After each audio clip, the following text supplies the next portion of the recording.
jauh-jauh dari Jawa Timur, maaf, blur wajahnya karena privasi. Ini agak saya paksa memang. Jadi kita blur semua. Mbaknya ini profil, ada masalah di posisi istanya. Nanti sudah kita foto. Jadi pembelajaran bagi yang mau ke Mahanani, sakit apapun, terapi apapun diharapkan untuk membawa data medis. Ini hasilnya tadi sudah tak foto. Jadi dari mbaknya ini ada kista di situ. Ini yang menyebabkan orang kista itu susah untuk hamil. Kalaupun bisa, itu juga nggak akan bertahan lama. Paling 3 bulan pasti terjadi keguguran. Dan juga ada sedikit t-shirtnya mbaknya, keputihannya. Sudah berapa lama nikahnya? Berapa lama? 5 tahun. 5 tahun belum punya keturunan. Ini baru datang pertama kali. Diagnosis kistanya. Ini kita selesaikan di kistanya dulu. Sehingga nanti kalau kita terapi seperti ini, kemudian kita tambahi obat sinse, kita harapkan adalah nanti ketika haid itu akan muncul gumpalan-gumpalan darah ya, kayak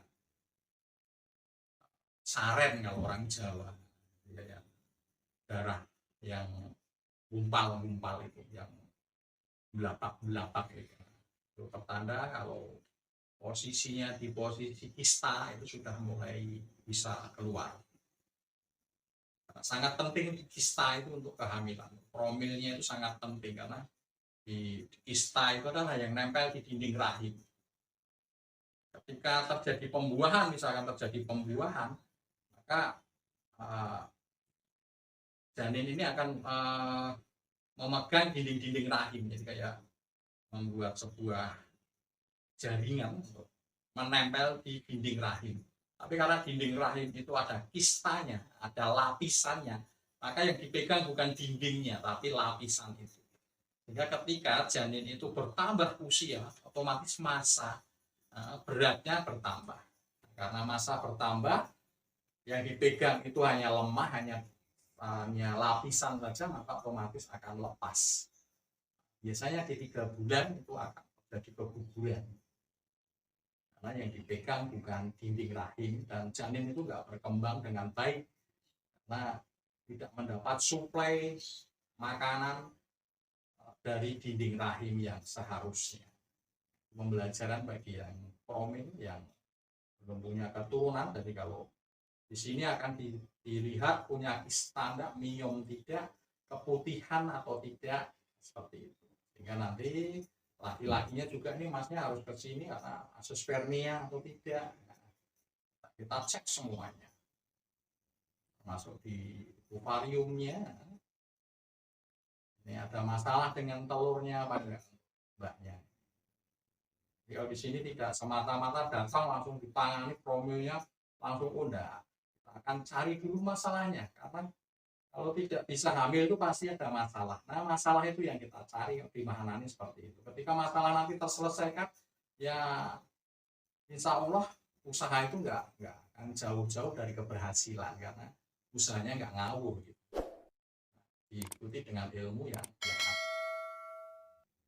Nah, kalau di sini diharapkan untuk yang promil maupun yang sakit apapun membawa data medis, karena itu sangat membantu kita diagnosa. Agak bolong, terasa jenengan tangan saya masuk. Pak Bambang megang apa itu? Megang rahimnya. Mohon maaf, bukan di alat. Nah, pasien juga kita kasih edukasi lagi. Jadi posisi rahim di mana, jarak dengan pusar kira-kira di mananya, begitu. Jadi ngerti.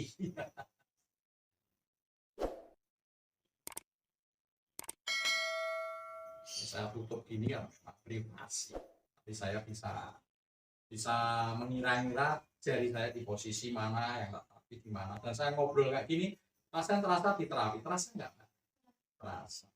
Jadi selama ngobrol tadi, saya kok berhenti terapi enggak? Jadi pasien tidak kita abaikan sama sekali. Nah, ini lebih masuk lagi jari saya ini. Terasa nggak? Nah, terasa. Kemudian kita angkat sedikit, ya, maaf. Rasa itu juga berpengaruh di posisi kehamilan karena apa? Dalam mulut pertama untuk masuk ke rahim, pintu utama, dan itu kecil. Kalau terjadi masalah biasanya terjadi keputihan. Nah, kalau terjadi keputihan itu pun juga sangat menghalangi untuk sperma itu fit ketika posisi di rahim. Sudah berjuang dulu di septic, jadi ketika sampai rahim sudah ibaratnya seperti itu gambarannya, sudah terengah-engah, kecapean. Padahal untuk menembus ovum, telur itu juga perlu tenaga dari ekstra kuat. Maka biasanya jangan menyepelekan keputihan, karena keputihan itu juga sangat mempengaruhi dari kehamilan.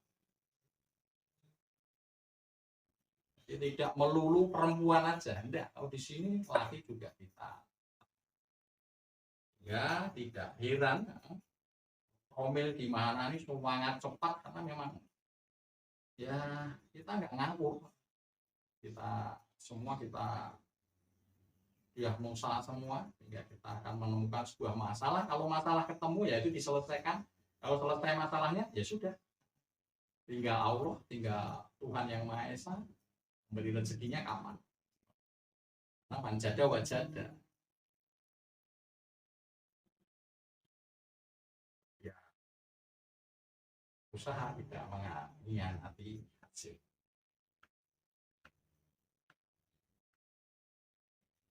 Demikian pemirsa, sedikit gambar tentang promil di Mahanani. Intinya adalah harus membawa hasil lab.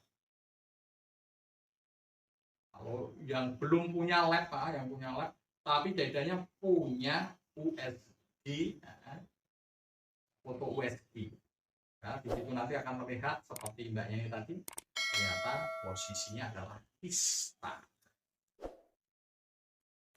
Di mana nih bukan dukun yang tidak perlu data apapun bisa, udah saya nggak mau. Kita ilmiah, pasien tuh bisa ngerti posisinya di mana, masalahnya di mana, penanganannya gimana, ngerti semua. Dan kita buat ngerti. Karena Mahanani mengutamakan kualitas, jadi ya. Datang ke Mahanani itu ada problem ya kita selesaikan problemnya. Sehingga untuk satu pasien itu butuh waktu yang sangat lama, penanganannya berbeda-beda.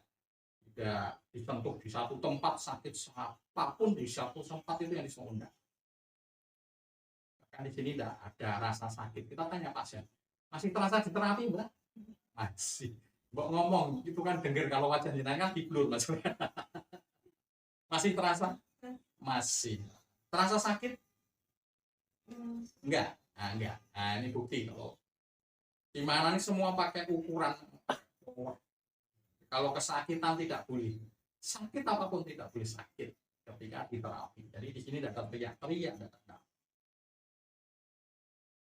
Baiklah gambarannya, semoga menginspirasi bagi yang belum punya keturunan.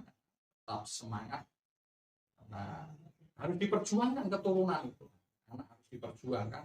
Singkirkan yang lain-lain dulu, fokus ke yang belum punya anak, fokus ke program punya anak atau profit. Tinggalkan pekerjaan, bisa disingkirkan dulu beberapa hari untuk melakukan promil, karena itu menentukan masa depan semua. Bayangkan kalau nggak punya keturunan seperti itu.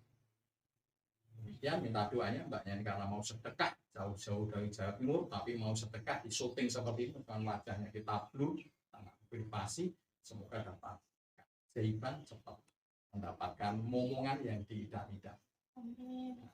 Demikian, saya ada salah, saya mohon maaf. Salam sehat, salam semangat. Assalamualaikum. Not afraid, so I would fail, but I'm not giving up, I'm not gonna give up right now.